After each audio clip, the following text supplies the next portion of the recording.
আমার কাছে মনে হয় কি জানেন, যে বছরে একবার পারেন, মাসে একবার পারেন, সপ্তাহে একবার পারেন ফ্যামিলির সবাই মিলে একসাথে একটু গেট টুগেদারে গেলে বা একটু ডিনারে গেলে বা একদিন লাঞ্চ করলে, সেটা বাসায় হোক বা বাইরে, একটা নিজেদের মধ্যে না একটা ভালো লাগা, ভালোবাসা কাজ করে।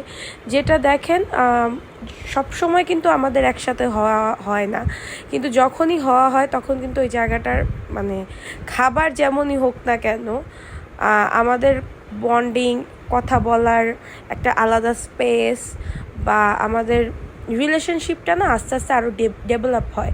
এটা জাস্ট হাজব্যান্ড ওয়াইফের সাথে এইটা না, এটা ফুল ফ্যামিলির সাথে আসলে ওই রকম একটা কানেকশন তৈরি হয়। যেমন ওই দিন আমরা গিয়েছিলাম হচ্ছে ক্যাফেরিওর ব্রাঞ্চে, যেখানে ক্যাফেরিওর ধানমন্ডি 7 মসজিদ রোডে যে ব্রাঞ্চটা আছে, খাবারের কোয়ালিটির কথা আমি কিছুই বলতে চাই না, এত বাজে হয়ে গেছে তাদের খাবার। আমি জানি না আপনারা রিসেন্টলি ধানমন্ডির ব্রাঞ্চে কে কে খাইছেন।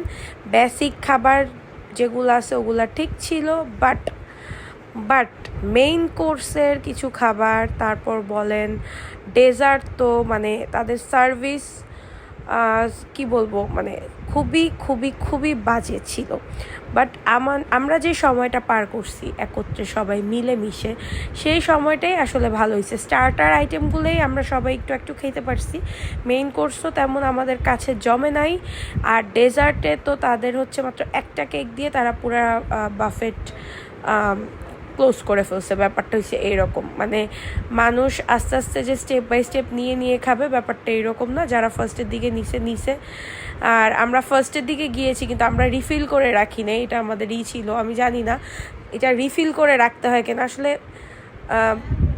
নিজেদের মধ্যে আমরা হচ্ছে স্টার্টার নিয়েছি, কিছুক্ষণ খেয়েছি, আবার মেইন কোর্স নিব, কিছুক্ষণ খাবো, আবার ওইভাবেই হচ্ছে ডেজার্ট নিব, কিছুক্ষণ খাবো। আমাদের থট এটাই বলে, নর্মাল বাফেটগুলোতে গেলে এইরকমই হয়, বাট এখানের বাফেটের সার্ভিস, ফুড কোয়ালিটি, আমি এটাই বলতেছিলাম। কেক কোথায়? কেক এসেই তো পাইলাম না, কারণ আমরা অনেক আর্লিতে গিয়েছি, একদম স্টার্টিং টাইমেই গিয়েছি। ওই টাইম থেকে ধরে একদম 1 ঘন্টা 1.5 ঘন্টা যাওয়ার আগেই যদি আপনার ডেজার্ট শেষ হয়ে যায়, কেমন হবে বলেন? এই যে দেখেন, আমরা সবাই খাইতে পারিনি, কিন্তু আমাদের সবার চেহারার ফেসের মধ্যে, সবার মধ্যে একটা আলাদাই গ্লো, ভালো লাগা, কারণ সবাই অনেক দিন পর একত্রিত হয়েছে এইরকম একই সাথে। এর জন্য আমার মনে হয় কি, নিজেদের বন্ডিং, নিজেদের রিলেশনশিপটাকে আরও স্ট্রং করার জন্য আমার মনে হয় যে একত্রে সপ্তাহে পারেন, মাসে পারেন, ফ্যামিলির সাথে একটু বের হওয়া উচিত। তাহলে আসলে নিজেদের মধ্যে স্পেসটাও খুব ভালো বাড়ে। আর এইখানে দেখেন, মাশাল্লাহ বলতে ভুলবেন না আমাদের আয়রা বুড়ি, সামিন, রায়ান, ওদের জন্য, কারণ এরা ফুল অফ এনজয় করছে। এদের দৌড়াদৌড়ি, মারামারি তো আর না, দৌড়াদৌড়ি, হাসা ঠাট্টা, মানে ওরা অনেকদিন পর একটা ভালো স্পেস পাইছে, ওরা খুব এনজয় করছে। আর তারপর আমরা নিজেরা এখানে ক্যাফেরিয়ার আরেকটা ব্যাপার হচ্ছে, ওদের ইন্টেরিয়রে কোনো ধরনের কোনো কিছুই নেই, ছবি তোলার মতো কোনো জায়গা নাই ভাই। যদি ছবি টবি তুলতে যান তাহলে এখানে আমার মনে হয় না যাওয়া উচিত হবে। আর খাবারের দিক দিয়েও আমি জানি না। আর এখন গুলশান ব্রাঞ্চ, ওই ব্রাঞ্চগুলোর কী অবস্থা এটা আমি বলতে পারবো না, বাট আমাদের কাছে ফুড কোয়ালিটি ভালো লাগে নাই।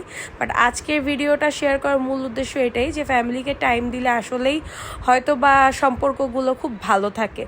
সম্পর্ক ভালো রাখার জন্য ফ্যামিলিকে সময় দিতে হবে, পুরো পরিবার একসাথে হওয়ার চেষ্টা করতে হবে, আর পুরো পরিবারেরই ওই মেন্টালিটিটা থাকতে হবে।